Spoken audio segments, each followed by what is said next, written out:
A Course in Miracles, Understanding the First Three Chapters. Introduction. Welcome.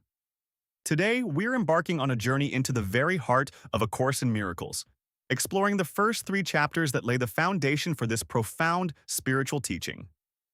If you've ever picked up the Course and felt both drawn to it and perhaps a little overwhelmed, you're not alone.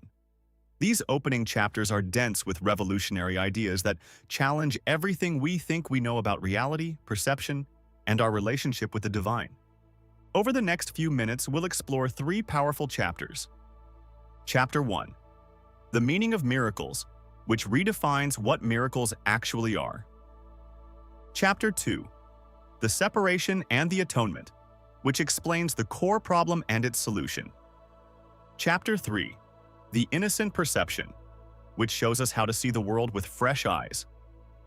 Whether you're brand new to ACIM or you've been studying for years, my goal is to make these concepts accessible, practical, and relevant to your daily life. So let's dive in. Chapter 1. The Meaning of Miracles. Redefining miracles. When you hear the word miracle, what comes to mind? Maybe walking on water, spontaneous healings, or supernatural events that defy the laws of nature. A Course in Miracles turns this on its head. Here, a miracle isn't something extraordinary that happens outside of you. It's a shift in perception that happens within you. Specifically, it's a shift from fear to love. Think about that for a moment.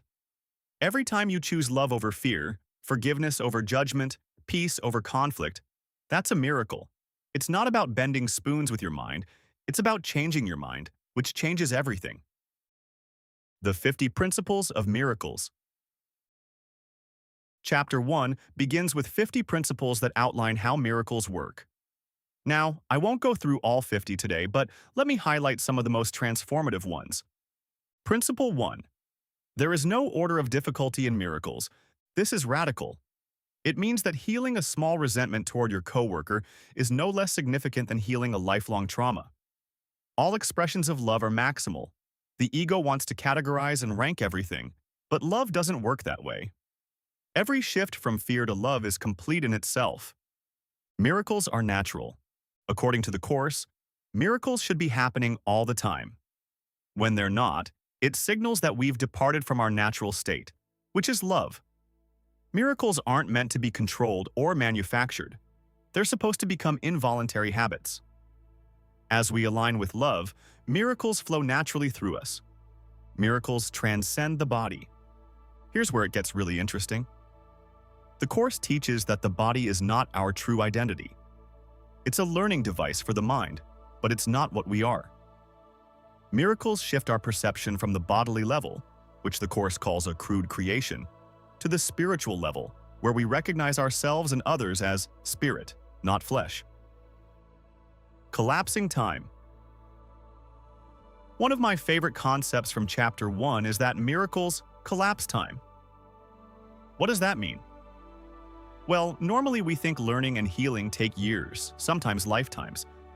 But a miracle provides a vertical shift in perception that allows us to bypass potentially thousands of years of gradual learning. When you truly forgive someone, when you genuinely let go of a grievance, you don't have to slowly work through every layer of pain. The miracle cuts through all of that instantly. This is why forgiveness is so powerful. It's not just a nice thing to do. It's a time-saving device that accelerates your spiritual awakening. Practical application. So, how do we apply this in daily life? Start by recognizing that every moment offers you a choice. Fear or love. When someone cuts you off in traffic, when your partner says something that triggers you, when you're facing a difficult decision, pause and ask, would I rather see this through the lens of fear or the lens of love? That pause, that willingness to choose differently, invites the miracle. You don't have to make it happen, you just have to be willing. The Holy Spirit, the Course's term for the internal teacher, does the rest. Chapter 2. The Separation and the Atonement. The core problem, the illusion of separation. If Chapter 1 introduces us to the solution, miracles, Chapter 2 diagnoses the problem: the belief that we are separate from God, from each other, and from our true self. According to the Course, this separation never actually happened. It's an illusion, a dream, a detour into fear that we've mistaken for reality. The biblical story of Adam's deep sleep is referenced here, and the Course suggests we've never fully woken up. Think about it. All our suffering stems from this sense of being alone, isolated, vulnerable in a hostile universe. We feel empty, lacking, afraid that we're not enough and that there's not enough to go around. This is the separation speaking. But here's the good news. Because the separation is just a misperception, it can be corrected instantly the moment we're willing to see things differently. Atonement, the correction. So what is the atonement? Simply put, it's the undoing of the belief in separation. It's the correction that restores the mind to its inherent wholeness and oneness with God. Unlike traditional religious interpretations, the Course teaches that atonement is not about sacrifice or punishment. God doesn't need to be appeased because God never condemned us in the first place. The problem exists only in our misperception. The atonement is our defense against false perception. But unlike the ego's defenses, which attack, deny, and project, the atonement defends the truth. It says, "You are not separate. You are not a body. You are not guilty. You are the beloved child of God, whole and innocent." Healing as release from fear. In ACIM, healing is defined as the release from fear. Physical illness, according to the Course, stems from the mind's belief in magic, the idea that matter has power independent of the mind. Now, this doesn't mean you should ignore medical treatment, but it does invite us to recognize that true healing happens at the level of mind. When we heal our thoughts, when we release fear and choose love, the body reflects that shift. Every miracle worker's sole responsibility is to accept the atonement for themselves. You can't give what you don't have. So the work is internal first. Recognizing that your mind is the only creative level, that you are not a victim of the world you see, and that you have the power to choose peace instead of conflict. Practical application. In your daily life, notice when you feel separate, alone, or under attack. That's the separation thought system at work. The antidote? Remind yourself, this separation is not real. I am joined with everyone in truth. My mind is whole. You might also practice seeing others as they truly are, not as bodies with flaws and differences, but as spirit, as equals, as part of the same divine oneness. This is how we extend the atonement. By seeing the truth in others, we reinforce it in ourselves. Chapter 3. The Innocent Perception. Atonement without sacrifice.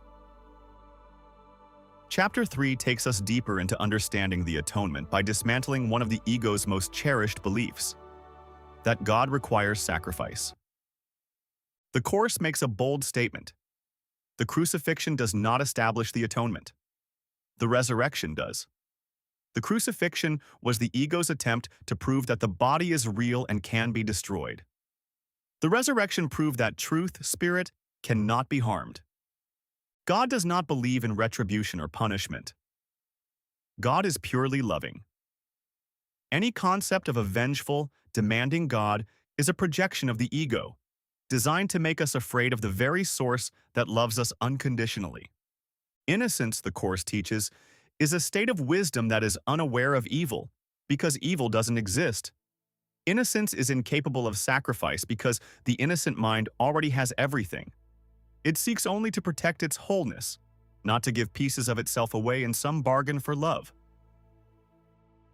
Perception versus knowledge. One of the most important distinctions in Chapter 3 is between perception and knowledge. Perception is temporary, interpretive, and subject to distortion. It's how we currently experience the world through the filter of the body and the ego. Perception can be right, miracle-minded, or wrong, ego-based, but it's never certain. Knowledge is certain, timeless, and unchanging. It's the direct awareness of truth that exists beyond all perception. Knowledge doesn't interpret.